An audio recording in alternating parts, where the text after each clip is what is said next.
जिले बड़गाम से आप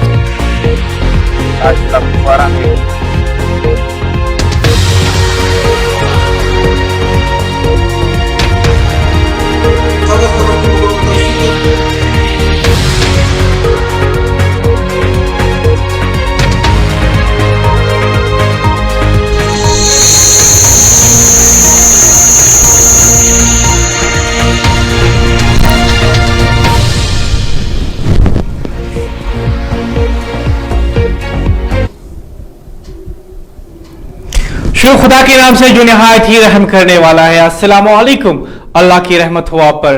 आपकी टेलीविजन स्क्रीन पे मैं हूं आपका दोस्त मुदस्सिर याकूब।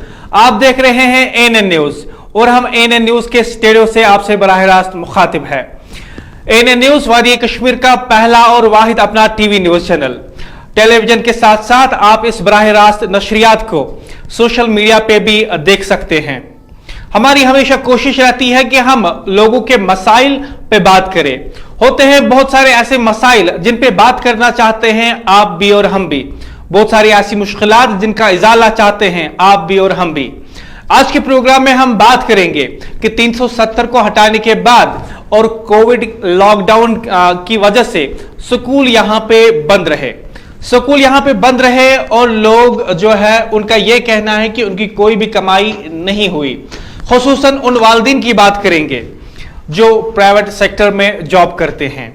और ऐसी भी खबरें सामने आ रही हैं कि जो लोग प्राइवेट सेक्टर में जॉब करते हैं या तो उनकी तनख्वाहों को कम किया गया या फिर उन्हें फराहम नहीं किया गया। बल्कि ये कहना भी गलत नहीं होगा कि बहुत सारे मुलाजमीन को जो प्राइवेट सेक्टर में काम करते हैं उन्हें नौकरी से निकाल दिया गया। तो सबसे बड़ा सवाल ये है कि ऐसे वालिदीन क्या स्कूल में फीस जमा करवा सकते हैं? ये एक वो सवाल है, ये एक वो इल्तिजा है, ये वो एक गुजारिश है जिस पे वालिदीन जो है बात करना चाहते हैं। आज हम उन्हीं वालिदीन की बात करेंगे आज के प्रोग्राम में। गवर्नमेंट की तरफ से बहुत सारे हुक्मनामे जारी होते हैं, लेकिन इल्जामात ये लगाए जाते हैं कि वो हुक्मनामे अमली जो ज़मीनी सतह पे हैं अमलाए नहीं जाते हैं। लेकिन क्या उन वालिदीन को हम एक तरफ छोड़ दें? क्या हम उन वालिदीन का ख्याल ना रखें? अगर हम उनकी बात नहीं करेंगे तो ये पूरी कौम के साथ नाइंसाफी होगी। इश्क था फितना गरो सरकशो चालाक मेरा, आसमां चीर गया नालाए बेबाक मेरा। आज हम उन्हीं वालिदीन की बात करेंगे जिनके बच्चे जो है किसी प्राइवेट स्कूल में उनका दाखिला हो चुका है, वो वहाँ पे पढ़ाई करते हैं, लेकिन हालात कुछ इस तरह हैं कि वो अपने बच्चों की फीस जो है अदा नहीं कर पाते हैं। हालांकि अगर हम वजूहात पर ध्यान दें तो वजूहात ये है कि 370 के बाद यहाँ पे लॉकडाउन रहा और कोविड की वजह से भी यहाँ पे लॉकडाउन रहा और हकीकत ये है कि आज भी स्कूल जो है बंद पड़े हैं। इस सिलसिले में आज हमारे साथ बराह रास्त जुड़ी हुई है अस्मा गोनी जी, जो कि parents association of privately administrated schools की कन्वीनर है। बहुत बहुत इस्तकबाल आपका अस्मा जी। अस्सलाम वालेकुम। हेलो जी अस्मा जी, आपका बहुत बहुत शुक्रिया और काफी मसरूफात के बावजूद भी आपने अपना वक्त निकाला हमारे प्रोग्राम के लिए, लोगों के लिए जिनसे हम बात करना चाहते हैं, जिससे आप बात करनी चाहती है। आपका बहुत बहुत शुक्रिया। अस्मा जी, सबसे पहले जानना चाहेंगे जो आपकी ऑर्गेनाइजेशन है इसने अब तक बहुत सारा काम किया है। इससे पहले कि आपसे मैं सीधे सवाल पूछूं, अपने नाज़रीन को एक छोटा सा तारुफ देना चाहूंगा आपकी ऑर्गेनाइजेशन के बारे में। आपको याद होगा कि 2014 में यहाँ पे सैलाब आया था वादी कश्मीर में और तब स्कूलों ने डिमांड की थी कि जो सितंबर अक्टूबर का फी है वो भी आपको डिपॉजिट करना है। लेकिन अस्मा जी ने बहुत सारी कोशिशें की, हाईकोर्ट ये खुद चली गई और वहां से इन्होंने एक हुक्मनामा जो है फिर हुकूमत को भी जारी करना पड़ा कि जो प्राइवेट स्कूल्स है वो सितंबर अक्टूबर 2014 के लिए कोई भी फीस वालिदीन से नहीं लेंगे। और साथ ही में आपको याद होगा कि यहाँ पे जो हाल ही में एक ऑर्डर हुकूमत ने इजरा किया हुआ है कि कैपिटेशन फी या जिसे हम एडमिशन फी भी कहते हैं वो आप पेरेंट्स से इस साल नहीं लेंगे, उसके लिए भी अस्मा जी ही जिम्मेदार है। इन्होंने उस सिलसिले में बहुत सारा काम किया है और जो डायरेक्शंस आई है प्राइवेट स्कूल्स के लिए कि आप जो एनुअली आप ट्यूशन फी में इंक्रीज करते हैं या आप कितना फी जो वालिदीन से हैं लेते हैं बच्चों के लिए, किस क्लास के लिए कौन सी और कितनी फी आप लेते हैं, वो आप अखबारात में, लोकल डेलीज में आप उनको शाया करना होगा। ये सारी कोशिशें जो है अस्मा जी ने की है। अस्मा जी, सबसे पहले मैं बताना चाहूंगा कि जैसे ही हमने आज अनाउंस किया कि आप हमारे प्रोग्राम में हैं, बहुत सारे कॉल्स आई हमारे पास, बहुत सारे वालिदैन जो है आपका शुक्रिया अदा करते हैं कि आप सबको रिप्रेजेंट करके उनकी जो आवाज है मुतल्लिक़ हुक्काम तक पहुंचाती है। फिलहाल इस बार हम बात करेंगे, अभी इस वक्त कोविड चल रहा है, स्कूल अभी बंद है, अभी आपके ऑर्गेनाइजर्स की डिमांड्स क्या है? जी जी भाई, हमने हमेशा कहा है कि हम लोग जो है जब कोई बात करें तो सिचुएशन को देख के जो प्रॉब्लम आती है उस सिचुएशन के हिसाब से उसका सोल्यूशन निकालना है। जैसे कि अभी आप लॉकडाउन की बात कर रहे हैं, तो अगर रेस्ट ऑफ इंडिया में देखें तो ये लॉकडाउन अप्रैल से है, बट हम कश्मीरियों को ऑलरेडी अगस्त 2019 से हम लोग लॉकडाउन में हैं। तो आपने देखा होगा कि अगर बाहर मतलब जम्मू कश्मीर के बाहर जब लॉकडाउन हुआ तो एकदम से ऑनलाइन क्लासेस भी स्टार्ट हो गई, नेट फैसिलिटीज भी थी, सब कुछ था, और उनकी बच्चों की पढ़ाई भी इफेक्ट नहीं हुई उस हिसाब से। लेकिन जहां तक हमारी बात है, अप्रैल तक तो हमारा इंटरनेट तो क्या लैंडलाइन भी नहीं चलता था, और उसके बाद अभी की जो ऑनलाइन सिचुएशन है जिसको लेकर हमें कहा जाता है कि ऑनलाइन क्लासेस चल रही हैं, वो भी हम 2G पे ले रहे हैं। उनका क्या हाल है वो वालिदैन अच्छी तरह जानते हैं। अब बात करते हैं कि स्कूल एक बार बार प्ली करते हैं कि हमारी टीचर्स की सैलरी के लिए, exactly teachers part of society है, वो काम बहुत अच्छा कर रहे हैं। हमारी बदकिस्मती है कि नेट जो है हमारी स्पीड अच्छी नहीं है, या हम इस चीज के लिए प्रिपेयर नहीं थे शुरू से। लेकिन बात यह है कि जैसे वो टीचर इफेक्टेड है, जैसे वो स्कूल इफेक्टेड है, उसी तरह यहाँ का प्राइवेट सेक्टर में काम करने वाला हर आदमी इफेक्टेड है। तो ये कहाँ का इंसाफ है कि एक इफेक्टेड दूसरे इफेक्टेड को रिहेबिलिटेट करे? इसके लिए हमने गवर्नमेंट से कहा था कि आप ऐसा कुछ अनाउंस कीजिए, या तो आप इन सभी बच्चों की जिम्मेवारी लीजिए या आप टीचर्स की जिम्मेवारी लीजिए, कोई ना कोई जिम्मेवारी इनको लेनी पड़ेगी क्योंकि हम सब इफेक्टेड हैं। तो उसी के लिए हमने लिखा है गवर्नमेंट को कि ये 2 पीरियड्स हैं, क्योंकि यहाँ क्या हो गया, यहाँ जब मई में ऑर्डर निकला, वो निकला ट्यूशन फी कलेक्ट करने का, लेकिन वो ऑर्डर दिल्ली का कॉपी पेस्ट ऑर्डर था, जिसे मैं मानने के लिए तैयार नहीं हूँ, क्योंकि दिल्ली की सिचुएशन को हमारी सिचुएशन के साथ कंपेयर किया ही नहीं जा सकता। अगर दिल्ली में लॉकडाउन हुआ है वो अप्रैल से हुआ है, यहाँ पे तो अगस्त से हुआ है, तो आपने कैसे कह दिया कि हम लोग ट्यूशन फीस दे सकते हैं, जबकि हर साल हम देते आए हैं। ऐसा नहीं है 3-3, 4-4 महीने, 6-6 महीने भी स्कूल बंद रहे तब भी हमने दिए। लेकिन आज की सिचुएशन ऐसी है कि 1 साल से ज्यादा हो गया है, इनकम कहीं है नहीं। एक प्राइवेट बिजनेसमैन से जाके पूछे वो घर कैसे चलाता है, एक मामूली जो वैन वाले स्कूल के होते हैं उनसे पूछे वो घर कैसे चलाते हैं। तो इस सिचुएशन में अगर वो थोड़ा बहुत कुछ कमा रहे हैं तो वो पहली प्रायोरिटी उनकी, उनके बच्चे, उनकी खाना पीना, मेडिकल हेल्थ। जी अस्मा जी, आपसे बातचीत जारी रहेगी, लेकिन अपने नाज़रीन को बताना चाहेंगे कि आज के प्रोग्राम में हम बात कर रहे हैं, हम इस बात पे मुबाहिसा कर रहे हैं कि क्या वालिदैन को कहा जाए कि वो प्राइवेट स्कूल्स में अपनी बच्चों की फीस जो है अदा कर दें। इस सिलसिले में आप अपनी आरा से हमें नवाज सकते हैं, क्योंकि आपको बता दें कि जब आप इस प्रोग्राम के जरिए इस टेलीविजन शो जो आप देख रहे हैं अपने टेलीविजन स्क्रीन पे, और साथ ही में सोशल मीडिया पे भी आपका इस का लाइव टेलीकास्ट देख रहे हैं, हुकूमत तक हम आपकी बात पहुंचाना चाहते हैं, आपकी आवाज पहुंचाना चाहते हैं कि आपको लगता है कि एक सही फैसला होगा कि वालिदैन से कहा जाए कि जो कोविड लॉकडाउन है उस मुद्दत के लिए भी वो स्कूल्स में अपनी फीस जो है बच्चों की अदा कर दे? तो ये सबसे बड़ा सवाल है जो आपकी आरा के जरिए हम हुकूमत तक पहुंचाना चाहते हैं। और जो मुतल्लिका हुक्काम है, चाहे वो टेलीविजन स्क्रीन पे इस प्रोग्राम को देख रहे हैं या सोशल मीडिया पे देख रहे हैं, तो हमारी उनसे भी यही गुजारिश रहेगी कि वो आज लोगों की आवाज़ सुने, इस प्रोग्राम के जरिए वो लोगों की आवाज़ सुने और उसके मुताबिक एक मुनासिब फैसला जो है, एक मुनासिब ऑर्डर जो है, एक हुक्मनामा जो है उसको इजरा कर दे। साथ ही में आपको ये भी बता दें कि 2014 में जो स्कूल्स को कहा गया था कि आप फीस अदा नहीं करेंगे, उसके पीछे जो है अस्मा गोनी जी का हाथ था। जो स्कूल्स को कहा गया कि आप न्यूज़पेपर्स में कहा करेंगे लोगों को कि आप कितना फी किस क्लास के लिए लेते हैं, वो भी, उसमें भी अस्मा जी की बहुत कोशिशें रही है। और हाल ही में हुकूमत ने एक हुक्मनामा जारी किया हुआ है कि इस साल जो है आप एडमिशन फी या कैपिटेशन फी वालिदैन से नहीं लेंगे नए एडमिशन्स के लिए, उसके पीछे भी अस्मा जी का ही हाथ है।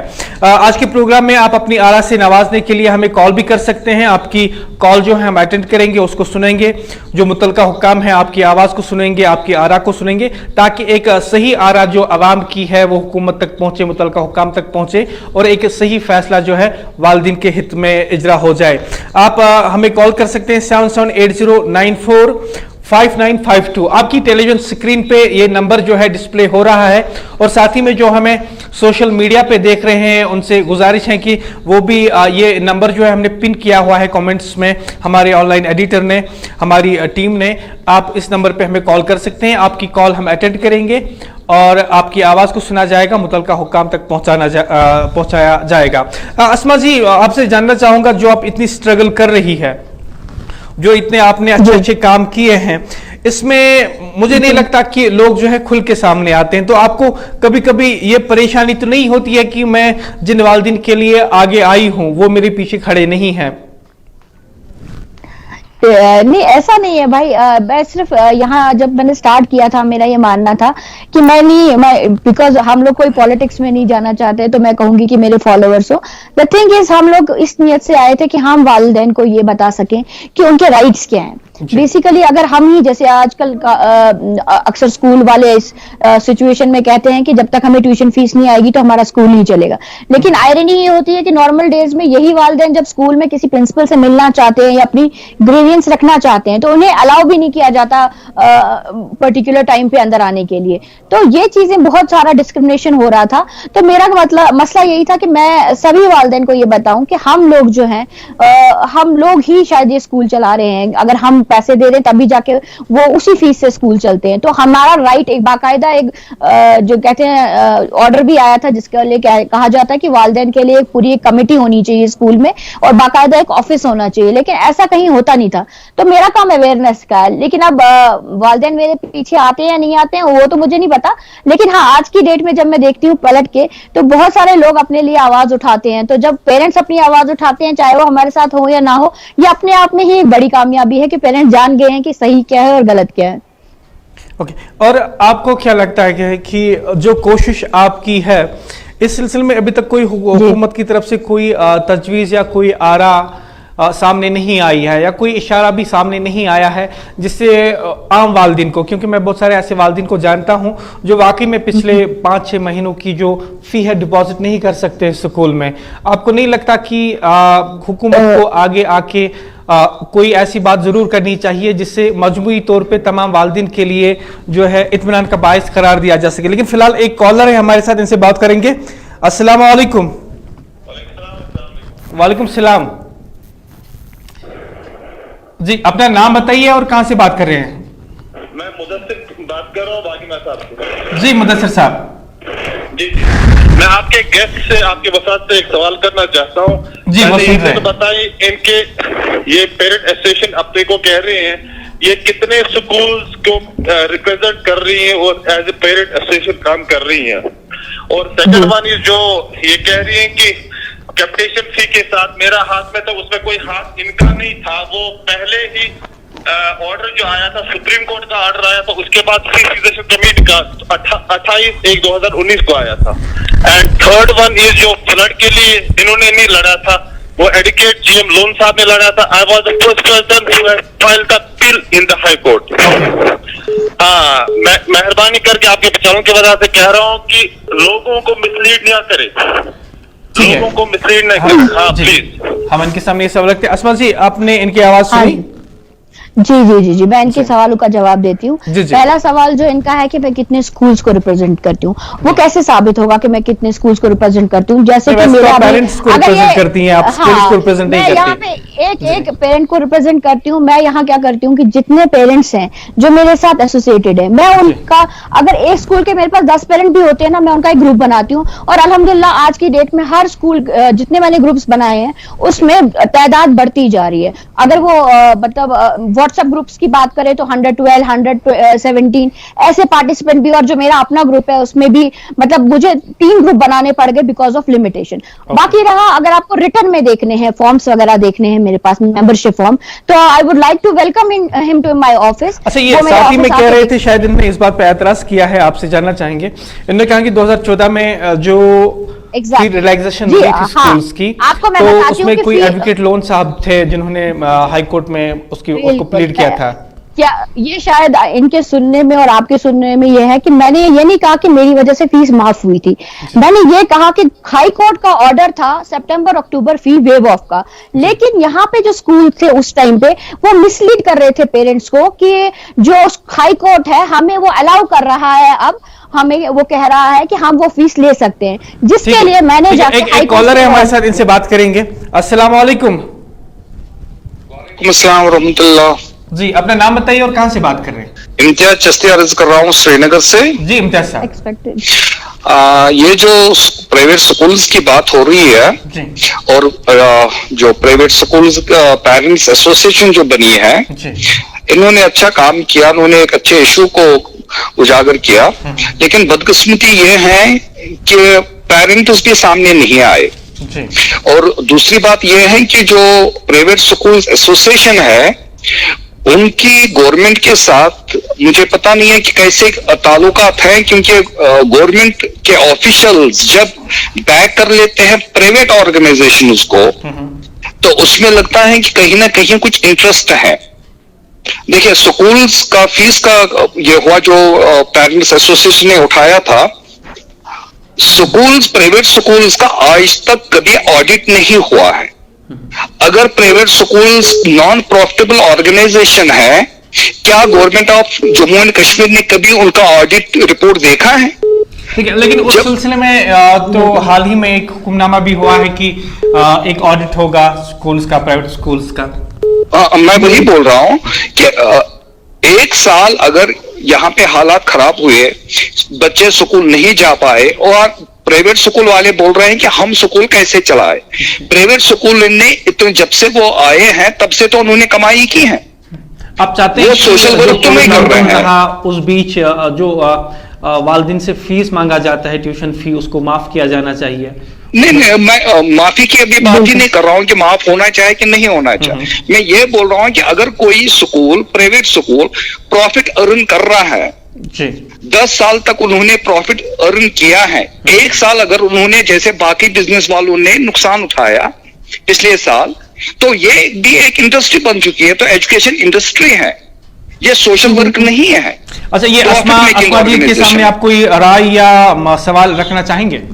हम तो किनका अस्मा जी जो आज हमारी गेस्ट है, इनसे तो मैं इतना ही रिक्वेस्ट कर लूंगी कि जितना ज्यादा पेरेंट्स के साथ इंटरेक्ट करें और जितने पेरेंट्स इनके साथ राब्ते में रहेंगे, तब तक जो ये प्रॉब्लम्स आती है ये सिर्फ इस साल का नहीं है, ये आगे भी हमारे बच्चों का फ्यूचर कैसे स्कूल में रहेगा, क्या पढ़ाई हो रही है, किस तरीके से हो रही है, सिलेबस कौन सेट कर रहा है। ये प्राइवेट पब्लिशर्स की जो किताबें होती है एक पर्टिकुलर स्कूल के लिए होती है, उनकी तरफ भी हमें आगे देखना है। जी बहुत बहुत शुक्रिया। जी बहुत बहुत शुक्रिया इम्तियाज साहब, थैंक यू, बहुत बहुत शुक्रिया। असल में हकायक ये है कि बहुत सारे वालिदिन की ये शिकायत रही है कि जब भी वो किसी प्राइवेट स्कूल में अपने बच्चे का दाखिला करवाते हैं तो स्कूल में आपको कहा जाता है कि आपको वर्दी भी यहीं से मिलेगी, जूते भी यहां से मिलेंगे, बैलेट, टाई, बुक्स, नोटबुक सब आपको स्कूल से ही मिलेगा। और उनसे पूछे कि एजुकेशन कहां से मिलेगी तो कहा जाता है कि उसके लिए आपको घर में बच्चे के लिए ट्यूशन लगाना पड़ेगा। तो क्या ये एक इमेज बन चुकी है प्राइवेट स्कूल्स में? और दूसरी तरफ हम देखते हैं कि प्राइवेट स्कूल्स में इसलिए बच्चों को डाला जाता है, वहां पे उनका दाखिला इसलिए कराया जाता है ताकि उन्हें एक अच्छा डिसिप्लिन, एक क्वालिटी एजुकेशन मिल सके। लेकिन ये अच्छा डिसिप्लिन और क्वालिटी एजुकेशन के दरमियान जो कुछ भी आज प्राइवेट स्कूल्स की इमेज धीरे धीरे समाज में बन रही है, यहां पे बहुत सारे वालिदिन की यही गुजारिश है हुकूमत से कि वो इंटरवीन करे इससे पहले कि बहुत देर हो जाए। हुकूमत से यह गुजारिश है, आवाम की अपील यह है कि बहुत सारे पेरेंट्स जो है कोविड लॉकडाउन के दौरान एक पैसा भी नहीं कमा पाए हैं। आपको पिछले 5-6 महीनों की जो ट्यूशन फी है स्कूल वालों को कहना होगा कि वो उसकी डिमांड ना करे। बहुत सारे स्कूल अब ये हरबा इस्तेमाल कर रहे हैं, कह रहे हैं कि अब आपका यूनिट टेस्ट है या यूनिट 3 का टेस्ट है, और पेरेंट्स से कहते हैं कि ऑनलाइन टेस्ट उसी का होगा या उसी के आंसर शीट्स ऑनलाइन एक्सेप्ट किए जाएंगे जिसने फीस जो है अगस्त तक क्लियर किया होगा। ये कुछ बहानेबाजी है। इससे पहले कि हम अस्मा जी के पास वापस जाए, एक कॉलर हमारे साथ है। अस्सलाम वालेकुम। वालेकुम सलाम, अपना नाम बताइए और कहां से बात कर रहे हैं? मैं जावेद भट्ट बोल रहा हूं सोपुर से। जी जावेद साहब। हाँ, मेरी एक दो बातें रिगार्डिंग आज के टॉपिक मुझे बतानी है कि पहले अभी मेरा एक दोस्त पहले फोन कर रहा था आपको, he was talking about audit. Okay, उसको क्यों आज ऑडिट याद पड़ा? आज से पहले उसको ऑडिट क्यों नहीं याद पड़ा? हमें तो ऑडिट के साथ कुछ नहीं करना है। Audit is duty between government and private schools. As a parent I will tell only one thing, मेरी एक रिक्वेस्ट होगी सारे प्राइवेट स्कूलों से कि जितने भी प्राइवेट स्कूल आज की डेट में है, जो पेरेंट्स गरीब है, फीस नहीं दे सकते हैं या किस्तों में फीस देना चाहते हैं, उनके साथ इनको कंप्रोमाइज करना पड़ेगा। क्योंकि हर कोई पेरेंट आज, जिस पेरेंट को आज 8 महीने या 7 महीने हो गए घर में, he is not able to pay the fees, उसके साथ इनको एक कंप्रोमाइज करना होगा कि उसको देखना होगा वो कैसे फीस भरेगा। बहुत अच्छी राय है आपकी जावेद साहब। बाकी हम ये नहीं चाहते कि हमें पता है कि अभी ये बोल रहा था कि पिछले 10 साल जिसने कमाया है, समझो कि किसी स्कूल ने आज इसी साल स्कूल डाला था, how he will run his school. लिहाजा पेरेंट्स का भी फर्ज बनता है ये देखना कि कैसे प्राइवेट स्कूल चलेगा। बिल्कुल, बहुत बहुत शुक्रिया जावेद भट्ट साहब सोपुर से कॉल करने के लिए। अस्मा जी, जावेद भट्ट साहब ने एक अच्छी बात हमारे सामने रखी है। ये चाहते हैं कि जो वालिदीन हैं उन्हें रिलैक्सेशन मिले, लेकिन साथ ही में इनका ये भी अंदेशा है कि अगर पेरेंट्स फीस नहीं देंगे तो प्राइवेट स्कूल मैनेजमेंट जो है अपने स्कूल अफेयर्स को कैसे चलाएगी। बिल्कुल, आपको पता है प्रॉब्लम कहाँ पे है? प्रॉब्लम ये है कि जब हम कोई स्टेटमेंट देते हैं ना, एक जनरल स्टेटमेंट देते हैं कि सब स्कूल खराब है। सब स्कूल खराब नहीं है, सब स्कूल प्रॉफिट में नहीं है, एट पार भी स्कूल्स हैं। लेकिन द थिंग इज हमें एक बैलेंस बनाना है। जैसे हमने 2016 में किया था जब बुरहान वानी के टाइम पे बंद रहा था, उस टाइम भी हमने सिविल सोसाइटी को इन्वॉल्व किया था, क्योंकि उस वक्त गवर्नमेंट की तरफ से नहीं था, कोई भी हेल्प नहीं थी, तो हमने सिविल सोसाइटीज को इन्वॉल्व किया था। कहा था कि अगर हम बंद हैं, अभी सबका बिजनेस बंद है, सब कुछ बंद है, लेकिन जब ये खुलेगा तो सारा का सारा प्रेशर जो है हम पेरेंट्स पे आएगा, क्योंकि स्कूल वाले वो फीस हमसे मांगेंगे। तो उस टाइम पे वहां बैठे मौजूद लोगों ने मिस्टर जी अनवार को बुलाया था और 2-4 प्रिंसिपल्स को बुलाया था स्कूल एसोसिएशन से।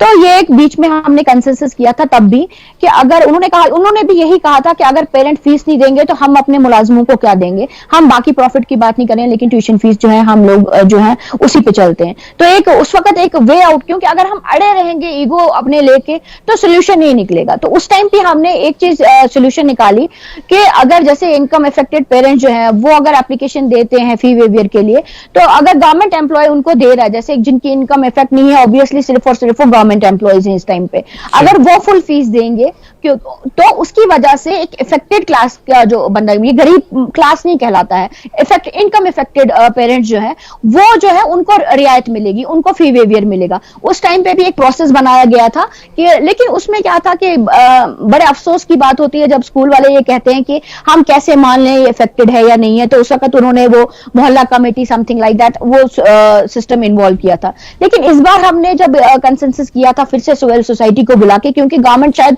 अपना काम बहुत देरी से कर रही है, तो हमने उस लेवल पे, क्योंकि अभी भूख मुझे आज लगी थी तो खाना मैं बाद में क्यों खाती, मेरा इफेक्टेड क्लास इस वक्त रो रहा था कि मैं फीस कहां से दूं, क्योंकि आयरनी ये है कि इतने सारे एक्ट्स होने के बावजूद, इतने सारे कानून होने के बावजूद स्कूल हमेशा वायलेशन करते हैं। वो जी, एक कॉलर है हमारे साथ, इनसे बात करना चाहेंगे, फिर इस बात को आगे बढ़ाएंगे। अस्सलाम वालेकुम जी, अपना नाम बताइए और कहां से बात कर रहे हैं? मुश्ताक अहमद फ्रॉम कुपवारा हंदवारा। विकार साहब? मुश्ताक अहमद। ओके, मुश्ताक साहब कुपवारा से। जी मुश्ताक साहब बताइए।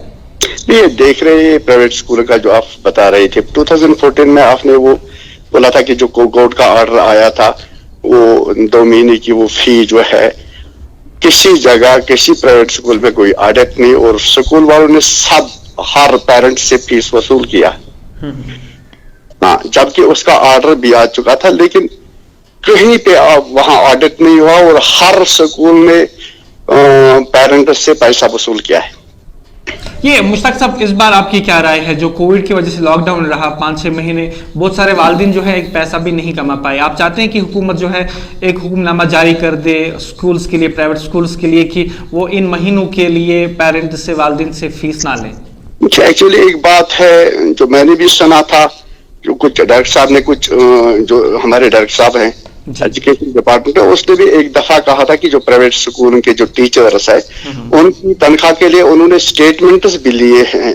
सो यहाँ से प्राइवेट स्कूलों से उन टीचर्स का लिस्ट भी लिया है, क्योंकि उन्होंने उस टाइम कहा कि उनको सैलरी हम दे देंगे गवर्नमेंट की तरफ से। क्या अगर गवर्नमेंट उनकी सैलरी 3 महीने या 4 महीने की दे रहे हैं तो पेरेंट्स से कैसे वसूल करें फिर? ओके, तो नाइंसाफी है पेरेंट्स। बहुत बहुत शुक्रिया कुफवारा से कॉल करने के लिए मुश्ताक साहब, आपकी बहुत अच्छी आ रहा थी। अस्मा जी आप इस बात पे रोशनी डालें। मुश्ताक साहब जो कुफवारा से हमारे साथ फोन लाइन पे जुड़े हुए थे, शायद ये भी एक वालिद जरूर होंगे। तो इनका ये कहना है कि जो ये गवर्नमेंट ने कहा था कि जो प्राइवेट स्कूल्स के असातिज़ा किराम है उनकी सैलरी जो है या उसका कोई हिस्सा जो है वो गवर्नमेंट देगी, तो प्राइवेट स्कूल्स जो है फीस डिमांड क्यों करते हैं महीनों के लिए? जी बिल्कुल, हाँ, उसके लिए जो फंड अनाउंस हुआ था जैसे उसकी बात कर रहे हैं, एसडीआरएफ फंड की बात हुई थी। बट आयरनी ये है कि किसी भी स्कूल ने उसके लिए अप्लाई नहीं किया था, क्योंकि उन्होंने कहा था कि पहले आप अपनी ऑडिट रिपोर्ट्स लाएं, जैसे कि आज कहा जा रहा है। तो मैं पहले वो पिछला टॉपिक कंप्लीट करना चाहती हूँ रिगार्डिंग हैरेसमेंट। जो जैसे हम कहते हैं कि मुआशरे में कुछ जब गलत होता है उसके लिए एक रेस्पॉन्सिबल नहीं होता है। अगर आज स्कूल हमें एक्सप्लॉइट करते हैं या फीस के नाम पे हमसे ब्लैकमेलिंग हो रही है, वो कहीं ना कहीं हम खुद जिम्मेवार हैं, क्योंकि हम लोगों की यूनिटी नहीं है। अगर एक पर्टिकुलर स्कूल की एसोसिएशन होती है, पेरेंट एसोसिएशन, जो बाकायदा एक लीगल पेरेंट एसोसिएशन होती है, बाकायदा कागजों में तो जो पेरेंट एसोसिएशन है वो पेरेंट्स के साथ कोई राब्ता नहीं, लेकिन जबकि ये कानून कहता है और फी फिक्सेशन कमेटी का ऑर्डर भी है कि एसआरओ 123 में भी था कि हर स्कूल की अपनी पेरेंट एसोसिएशन होनी चाहिए बाकायदा, जिसमें सारे पेरेंट्स के रिप्रेजेंटेटिव्स खुद वो चुनेंगे। तो अगर ये होती तो ये प्रॉब्लम ही ना होती। और सबसे बड़ी बात देखिए, गवर्नमेंट ऑर्डर इंप्लीमेंट क्यों नहीं होते? क्योंकि हम जानते बूझते, जैसे कि अभी पीछे आपके कॉलर ने कहा कि एडमिशन फीस में मेरा कोई हाथ नहीं है, मेरा कोई किसी चीज में हाथ नहीं है, लेकिन बात ये है कि अगर ऑर्डर थे, सुप्रीम कोर्ट का ऑर्डर था, फी फिक्सेशन कमेटी का ऑर्डर था, लेकिन फिर भी उसके बावजूद हर स्कूल जो है लीगली या इलीगली ये एडमिशन फीस ले रहा था।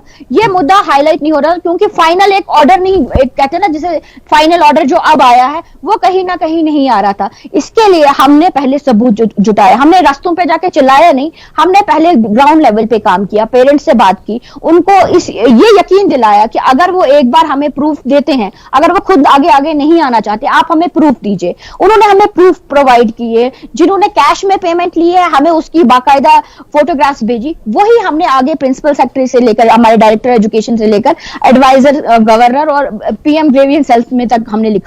तो तब जाके परसों ये ऑर्डर जो निकला है क्लियर, हमने इनको कहा था कि बिल्कुल क्लियर पिक्चर चाहिए हमें कि एडमिशन फीस लेनी है या नहीं लेनी है, क्योंकि यहाँ पे क्या स्कूल करते हैं 1 लाख रुपए एडमिशन तो ले रहे हैं, लेकिन आयरनी ये है कि वो कैश में ले रहे हैं और उसकी रिसिप्ट भी नहीं देते, और हम ही वो पेरेंट है जो वो चीज कर रहे हैं। तो इसमें हम भी जिम्मेवार है। आज की डेट में अगर ये क्लियर हो चुका है कि ट्यूशन फी, ये एडमिशन फीस नहीं देनी है, लेकिन आपको हैरानी होगी जान के यही पेरेंट होंगे जो जाके दे भी रहे होंगे, और जिन्होंने दी है मुझे बताइए कितने पेरेंट्स ने जाके अभी वापस मांगी है, क्योंकि वो आगे पता नहीं ये किस चीज का डर है उन्हें कि अगर हम जाएंगे तो स्कूल हमारे साथ क्या एक्शन लेगा। तो एज अ पेरेंट एसोसिएशन हमारा ये काम रहता है कि ये कह रहे हैं आप पब्लिक में क्यों नहीं आते, हमने इनिशिएटिव लिया, हम हर संडे को, आज इस संडे नहीं हो पाया, हर संडे को हम कोशिश करते हैं जूम इंटरेक्शन की, जिसमें मैक्सिमम पेरेंट्स जो है वो पार्टिसिपेट करते हैं, और उस इंटरेक्शन में ज्यादा से ज्यादा कोशिश करते हैं पेरेंट्स को उनके राइट्स बताने की। हमें ये नहीं है कि हम पेरेंट्स के आगे वो मशाल लेके चलेंगे, इट्स लाइक हर पेरेंट अपने आप में जागरूक होना चाहिए कि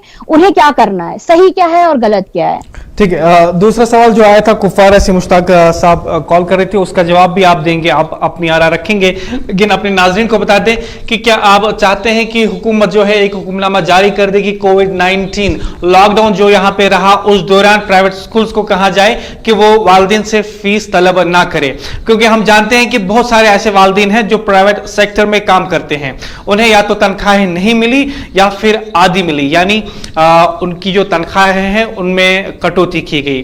और साथ में बहुत सारे ऐसे वालिदैन भी हैं या तो मजदूरी करते हैं या फिर गाड़ी चलाते हैं, और हम जानते हैं कि इस कोविड-19 लॉकडाउन में ना ही कोई मजदूरी कर पाया और ना ही कोई गाड़ी सड़क पर चल पाई। हम मुसाफिर गाड़ियों की बात करते हैं, वो हजरात जो दिन में काम करते हैं, चाहे धूप हो या बारिश हो या बर्फबारी हो, जो काम करते हैं और शाम को अपने फैमिली को खिलाते हैं, अपने अय्याल को खिलाते हैं, अपने बच्चों को खिलाते हैं, क्या आप लॉकडाउन के दौरान जब उन्होंने कोई काम नहीं किया, आप कहेंगे उनसे कि आप कहीं से भी पैसे कर्ज करके लाए और स्कूल की फी जो है आप डिपॉजिट करते? हम उन वालिदैन के बारे में नहीं कहेंगे जो कहीं पे सरकारी मुलाजमत करते हैं, जिन्हें लॉकडाउन के दौरान भी तनख्वाह मिली, लेकिन आपको उस समाज के तबके के बारे में सोचना होगा जिन्होंने कोई काम नहीं किया, एक पैसा भी नहीं कमाया। क्या उनको आप कहेंगे कि आपके स्कूल प्राइवेट स्कूल में है, आप उनकी फीस जो है अदा करते? साथ ही में हमें इस बात का भी ख्याल रखना है कि एक हुक्मनामा सरकार ने यह भी जारी किया था कि जो प्राइवेट स्कूल्स है वो अपने किसी भी टीचर की सर्विसेज जो है टर्मिनेट नहीं कर सकते हैं, और साथ ही में यह भी कहा था कि जो असातिज़ा किराम है उनको तनख्वाह भी मिलनी चाहिए। तो यहाँ पे एक बैलेंस की जरूरत है। एक तरफ ये कि वो तबका जिन्होंने कोविड-19 लॉकडाउन जो तकरीबन 4 या 5 महीने यहाँ पे रहा, जो वालिदैन अपना काम नहीं कर पाए, एक पैसा भी नहीं कर पाए, उनके लिए आप कौन सी रियायत देंगे ताकि उन्हें स्कूल में अपने बच्चों की फीस अदा ना करनी पड़े? और वहीं पे दूसरी बात यह कि आप स्कूल्स के साथ कौन सा रवैया इख्तियार करेंगे ताकि जो उनके असातिज़ा किराम हैं उन्हें इस लॉकडाउन की तनख्वाह अगर अभी तक नहीं मिली है तो मिल जाए, या अगर उनकी तनख्वाह काटी गई है तो उन्हें मज़ीद तनख्वाह जो है मिलनी चाहिए। और साथ ही में ये दो तरफा तलवार मान लीजिए हमारे पास है, जहां पे हम एक उन वालिदैन की वकालत करते हैं जो उन्होंने एक पैसा भी नहीं कमाया है, हम उनकी वकालत करते हैं कि उनके साथ रियायत की जानी चाहिए। दूसरी तरफ हम इस बात की भी वकालत करते हैं कि जो प्राइवेट स्कूल्स में टीचर साहिबान हैं जो अपना खून पसीना बहा के हमारे बच्चों को सिखाते हैं और जिन्हें कहा जाता है बिल्डर ऑफ नेशन, उनके साथ क्या रवैया इख्तियार होना चाहिए कि उनको भी तनख्वाह मिलनी जो है वो भी जरूरी है। अस्मा जी, आप इस बात को कैसे देखती हैं? एक ये कि एक तरफ वो वालिदैन जो अपनी बच्चों की फीस नहीं दे पाते हैं, दूसरा ये कि दूसरी तरफ हम चाहते हैं कि असातिज़ा किराम जो है भले ही लॉकडाउन हो लेकिन स्कूल उनको तनख्वाह दे। हम इसको बैलेंस कैसे कर सकते हैं? बिल्कुल बैलेंस देखिए, दो चीजें हैं, या तो गवर्नमेंट इंटरफेयर करके वो रिस्पॉन्सिबिलिटी शेयर करे, बिकॉज ये सारी सफरिंग हमारी गवर्नमेंट की वजह से, या तो वो टीचर्स को तनख्वाह दे या तो वो स्टूडेंट्स को फीस दे दे, दोनों में से एक चीज तो उन्हें करनी पड़ेगी।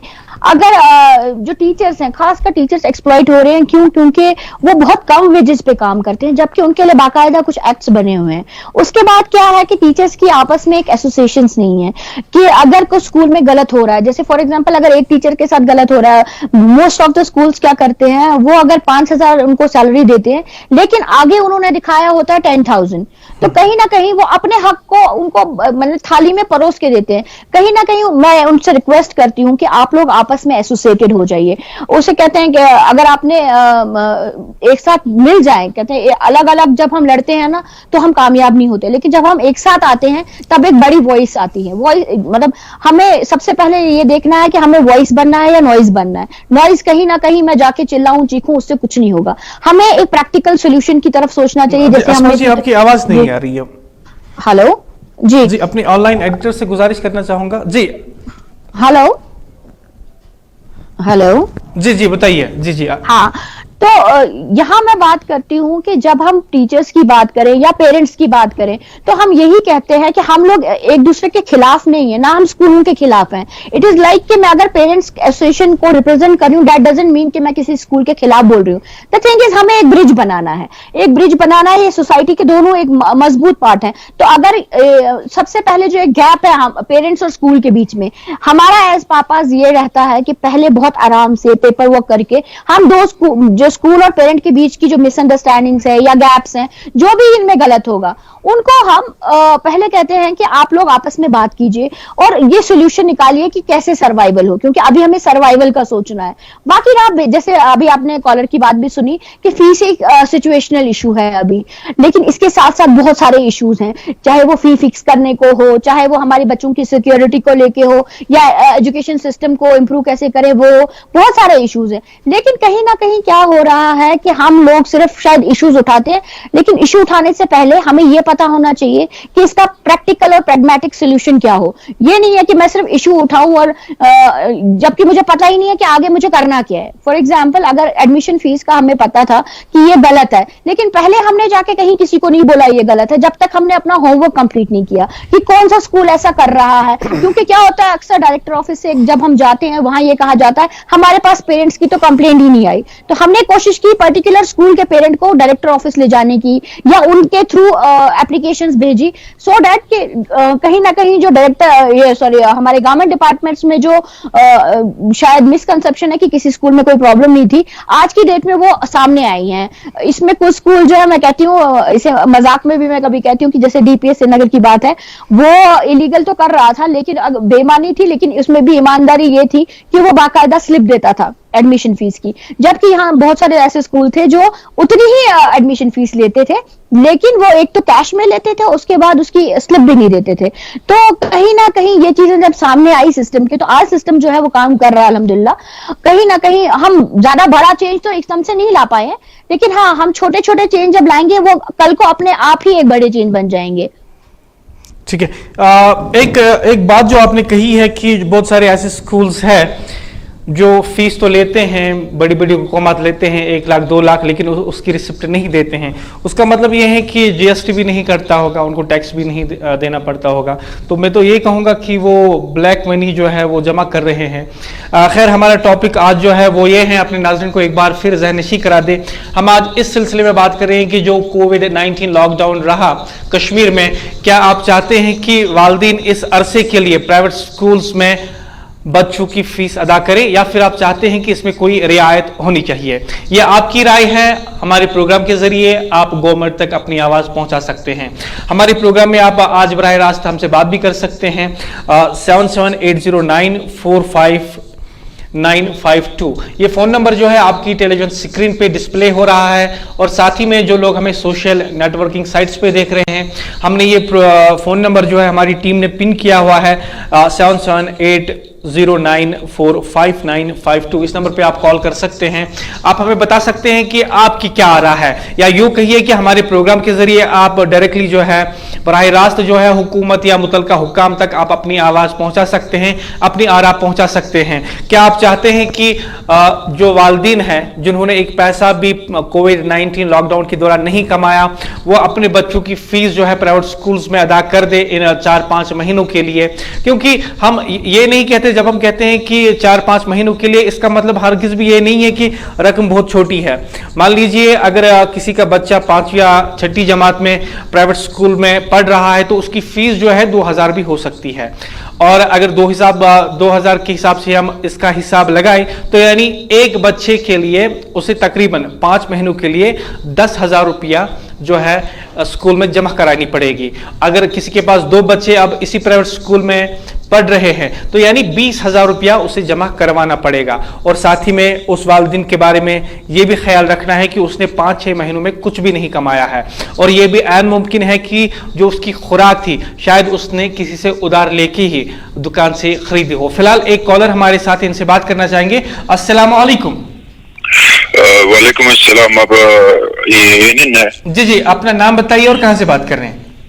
मैं मोहम्मद आमिर बोल रहा हूँ खानियार से। जी आमिर साहब, पहले मैं आपसे ये जानना चाहता था कि हमारे इलाके में ना टीवी पे आपका चैनल नहीं आ रहा है। दूसरा मेरा सवाल था, जब आप एजुकेशन की बात करते हैं तो हमारे बच्चों को तो मजबूर किया जा रहा है, लॉकडाउन में भी, कोविड में भी, क्या आप फीस दे, और स्कूल्स में जो है ऑनलाइन एजुकेशन के नाम पे हमारे बच्चों से फीस लिया जाता है, जबकि हमें बिजनेसमैन है, हमारा पूरा 370 के बाद सारा ठप है, हमारे पास पैसा भी नहीं है। तो जनाब आप तो बताएं हम कहाँ से फीस लाए और कहाँ से भरे? बहुत परेशानी है। अरे खुदा के वास्ते कोई तो उठे, कोई तो हमारे लिए बात करे। हमारी बिजनेस ठप है, हमारी फैक्ट्री बंद पड़ी हुई है, कुछ भी नहीं है हमारे पास, कहाँ से हम फीस लाए? बिल्कुल सही कहा आपने आमिर साहब। हम जो है इस आपकी आरा जो है, बहुत सारी ऐसी आरा इससे पहले भी आई है, कमेंट्स के जरिए, ईमेल्स के जरिए, फोन कॉल्स के जरिए, और हम जो एलजी साहब है उन तक ये बात जरूर पहुंचाएंगे। और जो मुतलका हुक्काम है, खासकर असगर सामुन साहब है, उनके पास ये जो आरा है आपकी जरूर पहुंचाएंगे। और दूसरी बात जो आपने कहा कि आप खानियार से बात कर रहे हैं, आप एनए न्यूज को टेलीविजन पे नहीं देख पाते हैं, तो आपको कहना चाहूंगा कि श्रीनगर में हमारा चैनल नंबर है 183। तो अगर आप खानियार इलाके में या अपने मोहल्ले में जो है इस चैनल को टेलीविजन पे नहीं देख पा रहे हैं, तो आप अपने नजदीकी केबल ऑपरेटर से राब्ता कायम करें, उनसे कहिए कि आप जो है ANN को क्यों नहीं देख पा रहे हैं। और आपको यह भी बता दूं कि ANN के लिए आपको केबल ऑपरेटर को कोई भी एक्स्ट्रा फीस नहीं देनी पड़ेगी। ये वादी कश्मीर की पहली और वाहिद अपनी टीवी न्यूज चैनल है। आप इसकी डिमांड अपने केबल ऑपरेटर से कर सकते हैं, बिल्कुल फ्री चैनल है ये। अस्मा जी, ये जो एक कॉलर थे हमारे साथ मोहम्मद आमिर साहब खानियार से बात कर रहे थे, तो इन्होंने एक अच्छी बात कही कि जो इनकी आरा है और इनका तजुर्बा भी रहा है, और बहुत सारे लोगों ने इससे पहले भी कहा है, ईमेल्स के जरिए भी हमें बहुत सारे वालिदैन ये कह रहे हैं कि हमने पिछले 5-6 महीनों से एक पैसा भी नहीं कमाया है, फीस कहां से लाई। बिल्कुल, मैं इनसे बिल्कुल सहमत हूँ इस बात को लेकर। और अगर हम स्कूलों की बात करें तो, या गवर्नमेंट ऑर्डर की बात करें, अगर आप ये मे का ऑर्डर पढ़ेंगे, आप गौर से देखिएगा कि इसमें कहीं ना कहीं हम जैसे वालिदैन के लिए एक लाइन लिखी गई है। ऐसा नहीं है कि गवर्नमेंट ने नहीं लिखा है। अगर उन्होंने ट्यूशन फीस कलेक्ट करने के लिए कहा गया है स्कूलों को, लेकिन उसके साथ साथ जो बाकी के पॉइंट्स हैं उसमें भी बहुत वाज़ेह तरीके से बहुत सारी चीजें लिखी गई हैं, जैसे कि बस फीस के बारे में या एनुअल चार्जेस के बारे में कि अभी वो नहीं लिए जाएंगे, फिर भी कुछ स्कूल लेते हैं और हम पेरेंट्स देते हैं, जबकि ऑर्डर आया है, ऑर्डर हमारे हाथ में। और उसके बाद एक और लाइन लिखी गई है, किसी भी पेरेंट को या स्टूडेंट को तंग नहीं किया जाएगा, ना उसकी एजुकेशन रोकी जाएगी, ना एग्जाम रोका जाएगा, ना असाइनमेंट रोके जाएंगे। लेकिन फिर भी स्कूल ऐसा कर रहे हैं और हम पेरेंट्स दब रहे हैं। जबकि मैं पेरेंट्स को बार बार कहती हूँ कि आप अपने आप को दबाव में मत डालिए, पहले का वक्त कोई और था, आज हम खड़े हैं। अगर हमने ये वादा किया है, शुरू से हम कहते आए हैं कि अगर किसी भी पेरेंट को स्कूल की तरफ से कोई ऐसी हैरेसमेंट हो रही है या ऐसा दबाव फीस को लेकर दबाव बनाया जा रहा है, आप प्लीज हमें कांटेक्ट कीजिए, हम उसी वक्त एक्शन लेते हैं। हम डायरेक्टर एजुकेशन तक या प्रिंसिपल सेक्रेटरी तक हम ये बात पहुंचाते हैं और कहीं ना कहीं वो थोड़ा सा मतलब कभी देर से कभी सवेर वो ये एक्शन ले रहे हैं पर्टिकुलर स्कूल को लेकर। तो पहले की बात और थी, कोई नहीं था, आज हम हैं। लेकिन क्या है कि पेरेंट्स सब कुछ जानने के बावजूद इस प्रेशर में आते हैं कि हमारी एजुकेशन रोक दी जाएगी।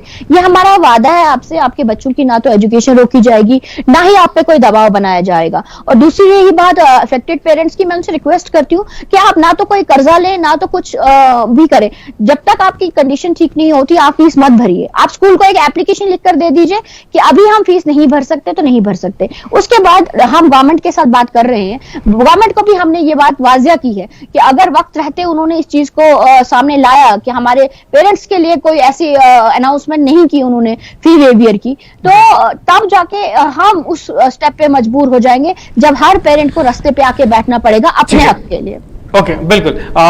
अपने व्यूअर्स को एक बार फिर बता दें कि टेलीविजन के साथ साथ आप सोशल मीडिया पे भी इस बराह रास्त नशरियात को देख रहे हैं। ANN न्यूज वादी कश्मीर का पहला और वाहिद अपना टीवी न्यूज चैनल। क्या पेरेंट्स को कोविड-19 लॉकडाउन के मुद्दत के लिए भी फीस देनी पड़ेगी प्राइवेट स्कूल्स में? इस पे आज हम मुबाहिसा कर रहे हैं। एक कॉलर हमारे साथ है। अस्सलाम वालेकुम। वालेकुम सलाम। वालेकुम सलाम जी, अपना नाम बताइए और कहां से बात कर रहे हैं? हाँ सर, मैं तनवीर वतरहल से, वतरहल बड़गाम। तनवीर साहब बड़गाम से बात करें जी। तनवीर साहब, हाँ सर, मेरा सवाल ये है कि जो वालिदैन कहते हैं जो पेंडेमिक कोविड-19 की वजह से स्कूल बंद रहे, जी जी, हाँ तो ये सर सबों को पता है और बंद भी रहे हैं। किसी किसी जगह पर सिर्फ कम्युनिटी क्लासेस को देखने मिले। ओके, हाँ हाँ सर, जो टीचर्स प्राइवेट स्कूल में काम करते हैं, क्या सर आधों के बच्चे भी है? जी हाँ, मैरिड है कोई, तो हाँ कोई अनमेरिड भी होता है, मैरिड भी है। हाँ, लेकिन उनके बाल बच्चे जो हैं वो भी पढ़ते हैं, हाईली क्वालिफाइड स्टाफ होता है प्राइवेट स्कूल्स में। बिल्कुल। हाँ, लेकिन उनका क्या हो जाएगा फिर? ये तनवीर साहब, बिल्कुल हमने इस पे भी प्रोग्राम में बात की और आपने एक अच्छी बात जो है हमारे सामने रखी है, लोगों के सामने रखी है, हुकूमत के सामने रखी है कि अगर आप कहते हैं कि वालिदैन जो है फीस ना दे, लेकिन जो हाईली क्वालिफाइड टीचर्स है, हाँ सर, अगर हम बात करेंगे तो as compare to government school से हाईली क्वालिफाइड प्राइवेट स्कूल्स में होता है। बिल्कुल बिल्कुल। I am sir myself working in a private school, okay, on the salary of only 5,000 sir. Okay, हाँ sir, I have two sons and one girl. Okay, हाँ sir, उनका क्या हो जाएगा सर? क्या एक जो पेरेंट है सर, उसको उसको 3, 4, 5 महीनों का फी देना है। अगर हम देखेंगे 5 into 5 to 25, 2500 रुपया बनते हैं। जी जी। हाँ, एक पेरेंट का। हम मान लें किसी का 1 होगा, किसी का 2 से बुके 2500 नहीं बनेंगे, किसी का 1, किसी का 2, किसी का 3।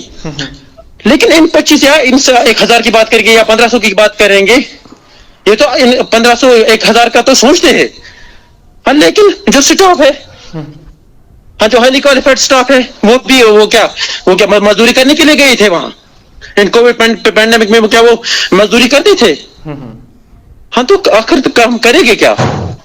बहुत बहुत शुक्रिया तनवीर साहब, आपकी बात आ गई है और मैं आपकी बात से मुत्तफिक हूं कि जो टीचर असातिज़ा किराम हैं प्राइवेट स्कूल्स में, उनको उनकी तनख्वाह जो है मिलनी चाहिए। जिनको मिली है बहुत अच्छी बात है, अगर उसमें कटौती हुई है तो उनको जो है पूरी तनख्वाह अब मिलनी चाहिए। और दूसरी बात ये कि जिन असातिज़ा किराम को अब तक तनख्वाह नहीं मिली है उनको जरूर मिलनी चाहिए। तनवीर साहब ने साथ ही में एक बात कही कि ये भी एक प्राइवेट स्कूल में उस्ताद की जिम्मेदारियां जो है फ़राइज़ जो है अंजाम देते हैं, इनकी तनख्वाह जो है 5000 है। लेकिन अगर हम दूसरी तरफ बात करें कि जो आप स्टूडेंट्स से फी लेते हैं वो काफ़ी बड़ी रकम होती है, ये इस बारे में एएनएन ने हमेशा आवाज़ उठाई है और उठाती रहेगी। आप असातिज़ा किराम को बहुत ही कम तनख्वाह देते हैं। जो आप असातिज़ा किराम से जो है उनके साथ सलूक होना चाहिए, उनकी जो रेस्पेक्ट होनी चाहिए, आप उनको नहीं देते हैं। और साथ ही में एक थ्रेड भी आप बना के रखते हैं प्राइवेट स्कूल्स के टीचर्स पे कि आपको हम कभी भी टर्मिनेट कर सकते हैं। और ये मेरे ख्याल से एक बहुत बड़ी गलत बात है। जहाँ पे आप वालिदैन से बड़ी बड़ी रकूमात फीस के बतौर लेते हैं, वहीं पे आपको उन असातिज़ा को एक अच्छी तनख्वाह ज़रूर देनी होगी जो हमारे बच्चों को वाकई में पढ़ाते हैं, जो अपना खून पसीना बहाकर हमारे बच्चों को काबिल बनाते हैं। फिलहाल अस्मा जी, ये तनवीर साहब कॉल कर रहे थे, बजाय खुद एक प्राइवेट स्कूल के टीचर हैं। इनका ये कहना है कि अगर आप कहेंगे कि फीस ना दे तो हमारी तनख्वाह नहीं मिलेगी। और साथ ही में ये भी जानना चाहूँगा आपसे अस्मा जी कि अगर इन्हें किसी भी प्राइवेट स्कूल में 5000 की तनख्वाह एक असातिज़ा किराम को मिलती है, मेरे ख्याल से बहुत बड़ी नाइंसाफी है, क्योंकि 5000 मेरे ख्याल से 2 बच्चों से ये फीस लेते हैं, वो भी अगर एलकेजी के होंगे तो 2 एलकेजी के बच्चों से अगर ये फीस जमा करेंगे तो वो भी 5000 हो जाती है। स्कूल में 100 के करीब भी बच्चे हो सकते हैं और असातिज़ा किराम को आप वो आटे में नमक के बराबर आप तनख्वाह देते हैं। जी हेलो जी जी, आपकी आरा जानना चाहूंगा इस पे। Can you repeat? अब मुझे आवाज नहीं आ रही थी आपकी। जी जी, ये तनवीर साहब कह रहे थे कि मैं भी एक प्राइवेट स्कूल में जो है असातिज़ा के किराम जो है ये फ़राइज़ अंजाम देते हैं। He is himself a teacher in a private school and he wants to know if we are going to not pay tuition fee to the schools, how teachers would be able to get the salary. Exactly. मैं तनवीर भाई को ये बोलना चाहती हूँ कि जैसे मैंने आपसे बहुत पहले ही ये बात बोली कि हर स्कूल की प्रॉब्लम सेम नहीं है। यहाँ बजट स्कूल है, यहाँ प्रॉफिटेबल स्कूल्स है या इकोनॉमी, तो ये हर स्कूल का अपना फीस स्ट्रक्चर है और अपने एक्सपेंसेस हैं। लेकिन दैट डजंट मीन कि आप ये कह रहे हैं कि जैसे वो प्राइवेट स्कूल का टीचर जो उस 5000 के ऊपर डिपेंडेंट है, उसी तरह प्राइवेट सेक्टर में जो एक पेरेंट है वो भी उसी मंथली इनकम पे डिपेंडेंट है, जिस मंथली इनकम को देख के उसने अपने बच्चे को गवर्नमेंट स्कूल में प्राइवेट स्कूल में डाला था, जबकि गवर्नमेंट स्कूल में सब कुछ फ्री था, लेकिन इस उम्मीद के साथ कि उसका बच्चा अच्छी एजुकेशन पाना चाहिए, इसलिए वो प्राइवेट स्कूल में अपनी इनकम को देख के डालता है। अब जबकि उसके पास वो ही इनकम नहीं आई, जैसे फॉर एग्जांपल मैं ये नहीं कहूंगी कि अगर मेरी इनकम 5000 है तो मैंने बच्चा डीपीएस में डाला है, नहीं, मेरी इनकम अगर 5000 है तो मैंने अपने ही बजट का स्कूल ढूंढा होगा, तो दैट मींस वो पेरेंट भी उतना ही इफेक्टेड है। तो अब वही बात आ जाती है कि एक इफेक्टेड दूसरे इफेक्टेड को कैसे सहारा दे सकता है।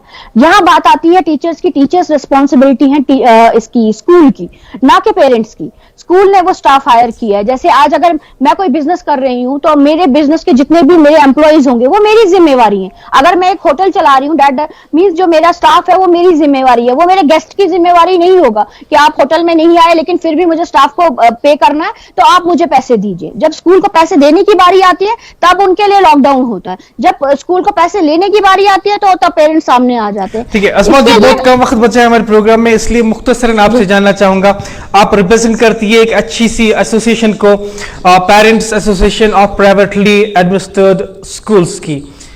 आपकी डिमांड्स क्या है सरकार से कि क्या ये जो कोविड-19 लॉकडाउन रहा इस दौरान जितने भी मुद्दत गुजरी, जितने भी महीने गुजरे, उस फीस में रियायत होनी चाहिए कि बिल्कुल मांगा नहीं जाना चाहिए? बिल्कुल नहीं, मैं रियायत ही बोलूंगी। और दूसरी बात तो मैं ये गवर्नमेंट से स्पेशल रिक्वेस्ट करती आ रही हूँ शुरू से कि आप हमारे कम्युनिटी स्कूल, जो आजकल एक टैबू है हमारी सोसाइटी में कि गवर्नमेंट स्कूल जो है वो गरीब बच्चों के लिए, नहीं, गवर्नमेंट स्कूल कम्युनिटी स्कूल है, वो हमारे लिए। तो आप उन स्कूलों का अगर जैसे प्राइवेट स्कूल का 70% इंफ्रास्ट्रक्चर अगर आप वैसा ही खड़ा कर देंगे तो हमें कौन सी मजबूरी है प्राइवेट स्कूल में जाने की। या मैं गवर्नमेंट को ये कहती हूँ कि आप बजाय बड़े बड़े जो नए इन्वेस्टमेंट्स आप करना चाहते हैं, इससे अच्छा है कि जितने भी बजट स्कूल में बच्चे पढ़ते हैं आप उन्हें उनकी जिम्मेवारी ले लीजिए, आप उन्हें पैसे दे दीजिए, आप उन इकोनॉमी स्कूल्स को भी सहारा दीजिए, उनके स्टाफ को सहारा दीजिए। जब आपका एक गवर्नमेंट एम्प्लॉय का ये जो टीचर होता है हमारा गवर्नमेंट का, वो इतनी सैलरी ले रहा है लेकिन उसके बाद भी रिजल्ट्स आपके सामने है, जबकि हमारा प्राइवेट स्कूल में जो टीचर है वो बहुत कम सैलरी लेता है, उसमें भी रिजल्ट सामने है। तो मैं चाह रही हूँ गवर्नमेंट एक ऐसा मैकेनिज्म बनाए जिसमें जो इकोनॉमी बजट स्कूल्स हैं हमारे, उनको भी आप सहारा दीजिए, जिससे उस स्कूल में पढ़ने वाले पेरेंट्स उससे भी ज्यादा इफेक्टेड है, उनको भी ऑटोमेटिकली रिलीफ मिल जाएगा। तो कोविड लॉकडाउन हो या नॉर्मल जो एजुकेशन हमें देनी है, ये एजुकेशन बेसिकली हमारा राइट है और वो देने का काम गवर्नमेंट का है। तो गवर्नमेंट को इस पे आगे आना चाहिए, गवर्नमेंट को जिम्मेवारी लेनी चाहिए स्कूलों की, उन स्कूलों की जो बिल्कुल इकोनॉमी स्कूल है, जिनका सारा जो सिस्टम है वो हमारी ट्यूशन फीस पे डिपेंडेंट है। अब जहां तक आई हमारे एनुअल चार्जेस ऑलरेडी जो नवंबर में हमसे लिए गए हैं, जबकि हमारा हमने 2019 में भी सर्विस नहीं ली थी और आज भी नहीं ली है, तो वो एनुअल चार्जेस ऑलरेडी स्कूल्स के पास हैं, तो वो उतना अकोमोडेट कर सकते हैं जो सालों से उनके पास वो आता जा रहा है। कोई स्कूल हर साल काम नहीं करवाता जिस नाम को लेकर वो हमसे एनुअल चार्जेस लेते हैं। तो रिगार्डिंग ट्यूशन फी फिक्सेशन के लिए हमने गवर्नमेंट को ये कहा गया, बार बार लिखा, पिछली बार भी जब हम ही ने सपोर्ट किया था, मतलब हमने हाई कोर्ट में लिखा था, तो फी फिक्सेशन कमेटी जो है वो जो कागजों में घूम रहा था वो प्रैक्टिकल ग्राउंड पे ऑफिस बना था। लेकिन अब आज की डेट में फिर से 1.5 साल हो गया है, हमारी जो फी फिक्सेशन कमेटी है वो डिफंक्ट है, और हमने फिर गवर्नमेंट को लिखा है और ये भी कहा है कि फी फिक्सेशन कमेटी में कमेटी एक्शन ग्रुप होना चाहिए, हर कमेटी की एक रिप्रेजेंटेशन होनी चाहिए, पेरेंट्स की रिप्रेजेंटेशन होनी चाहिए, टीचर्स की होनी चाहिए और स्कूल की होनी चाहिए। सिर्फ स्कूल का सुन के फी फिक्स नहीं होनी चाहिए। ओके अस्मा जी, बहुत सारे कमेंट्स जो है और फोन कॉल्स जो है आ रही है, जो लोग आपका है शुक्रिया अदा कर रहे हैं कि आप उन्हें किसी न किसी फॉर्म पे जो है रिप्रेजेंट कर रही है या उनकी आवाज़ जो है मुतलका हुकाम तक पहुंचा रही है।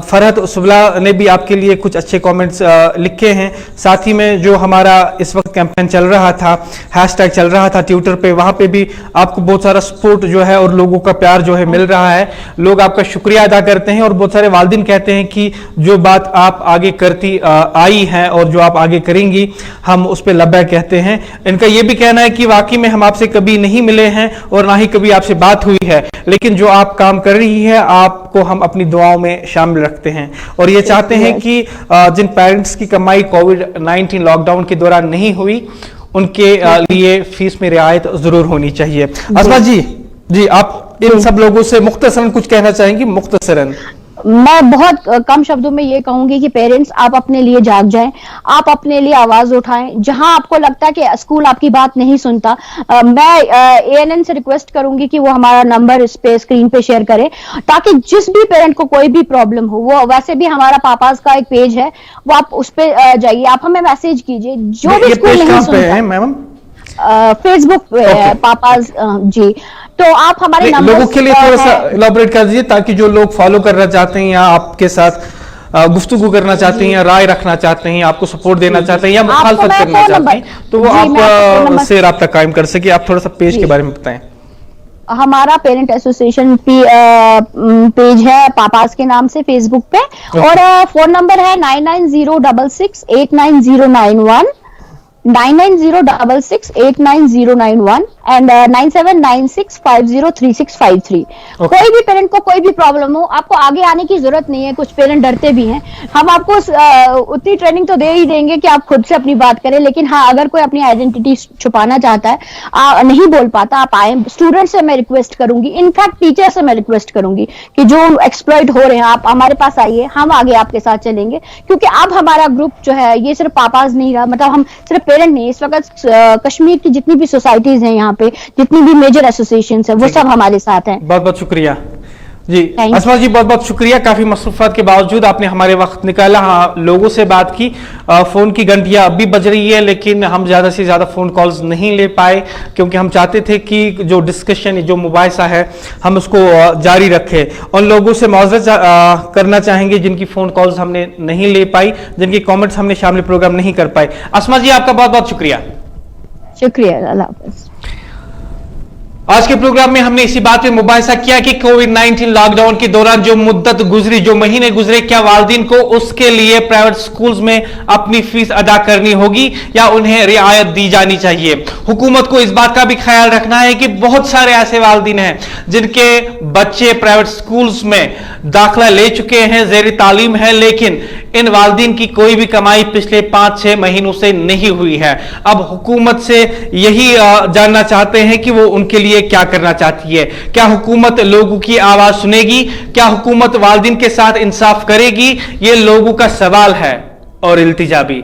हम ये मुतलका हुकाम पर ही छोड़ते हैं। हमारी जिम्मेदारी थी कि हम आम लोगों की आवाज आप तक पहुंचाए, आम लोगों की अपील आप तक पहुंचाए।